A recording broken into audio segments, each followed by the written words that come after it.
नमस्कार दर्शकबिन, यति बेला नेपाली राजनीतिमा नयाँ सिराबाट परिवर्तनको सङ्केत देखिरहेको छ। यतिकैमा लामो समय अस्पतालको शैय्याबाट उठेर रबिन लामिछानेले एउटा स्ट्याटस प्रस्तुत गर्नुभएको छ। कृपया सुनौँ। आदरणीय आमाबुवा, दिदीबहिनी तथा दाजुभाइहरू, सामान्य ठानेको चोटको नसोचेको सङ्क्रमणका कारण जीवनमा पहिलो पटक अस्पतालमा केही दिन बिताएर केही आरामपछि आजबाट म सार्वजनिक जीवनमा फर्कँदैछु र यो एलान सङ्कल्प र प्रतिबद्धताका साथ फर्कँदैछु कि देशमा अब जे हुनेछ त्यो घटना हुने छैन, इतिहास हुनेछ। परिवर्तनको यो इतिहास नेपाली जनताले शानदार उत्सवका रूपमा आफ्नै हातले आफ्नै मतपत्रबाट लेख्नेछन्। अपदस्थ 2/3 सरकारले जबरजस्ती मेरो शरीरमा हालिदिएको विष निकाल्दै र पखाल्दै देशैभरिका अदालतहरू धाउँदा धाउँदा थाहा छैन म देशका कति ठाउँमा पुग्न सक्छु। तर मेरो प्रयास बढीभन्दा बढी जनसमुदायसँग प्रत्यक्ष संवादकै लागि हुनेछ। म सिंहदरबार पुग्नु होइन, सिंहदरबार बदल्न माग्दैछु। घन्टीमा भोट। दलहरूका मसियाहरूले राज्यका हरेक धमनीमा भरेको विष निकाल्न माग्नेछु तपाईको भोट। एकाध पुल, एकाध भवन र एकाध सडकका तस्बिर बेच्ने कस्मेटिक सुधारमा मेरो कुनै रुचि छैन। कुशासनको मुख्यालय भएको सिंहदरबारबाट नै नीलो क्रान्ति सुरु गर्ने प्रष्ट म्यान्डेट बिना हामी हार्नु र जित्नुको कुनै महत्त्व हुने छैन। वर्षौं अघि रोपिएको अस्थिरताको बिउ हुर्केर ठूलो वृक्ष बनेको छ। यसपटक यसको जरो नउखेली कहीँ कतै केही बदलिँदैन। म कहाँ छु र मेरो के हुन्छ भनेर इतिहासको वेग रोक्ने हक हामी कसैलाई छैन। यो देशको भविष्य बदल्ने क्रान्तिका लागि म थप त्याग र कठोरभन्दा कठोर तपस्याका लागि बिल्कुल तयार छु। मेरो नाम इतिहासको कुन पानामा लेखिन्छ वा मेटिन्छ मलाई त्यसको परवाह छैन। तर यस देशका सामन्तीको सुनौलो भाग्य मेट्ने र भाग्य लेखिएको त्यो निधारमा ताकेर गोली ठोक्नेहरू विरुद्ध क्रान्तिको घन्टी बजिसकेको छ।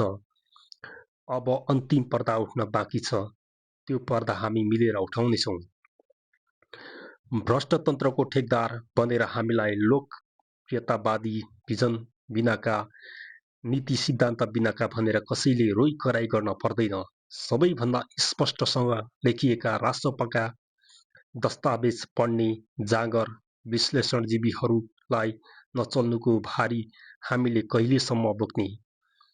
विचार, सिद्धान्त, नीति सबै भएका भनिएका तपाईको नियत, कार्यक्षमता सब देखियो भो। अब थप नदेखाउनुहोस्, नपढाउनुहोस्।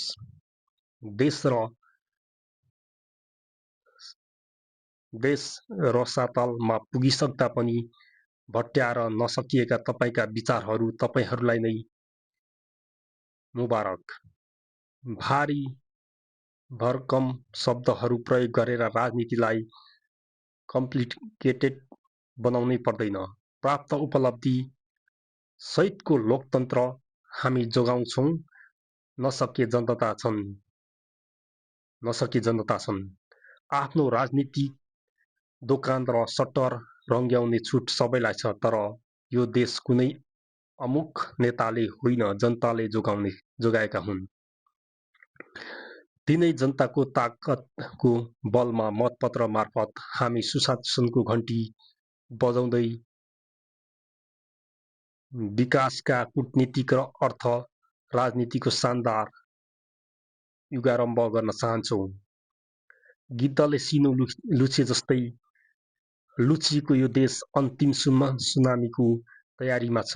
मेरो खुल्ला आग्रह छ, अझै पनि जो मिल्नु छ मिल, खुल्ला मिल वा गोप्य मिल, जस्तो र जसको गठबन्धन गर्नुपर्ने हो गर। अन्तिम शक्ति लगाऊ र यो सुनामी रोकेर देखाऊ। हामी मत परिणाम स्वीकार्छौं, तर जनविद्रोहले उखेलेर फालेको पुरानो संसद षड्यन्त्रपूर्ण ढङ्गले फर्काउने कुनै पनि चलखेल, दबाव र धम्की स्वीकार्दैनौं। फागुन 21 कुनै सामान्य मिति होइन, नेपाली इतिहासको माइलस्टोन हुनेछ। फागुन 21 पछि आउने संसदमा प्रतिपक्षी समेत नयाँ हुनुपर्छ।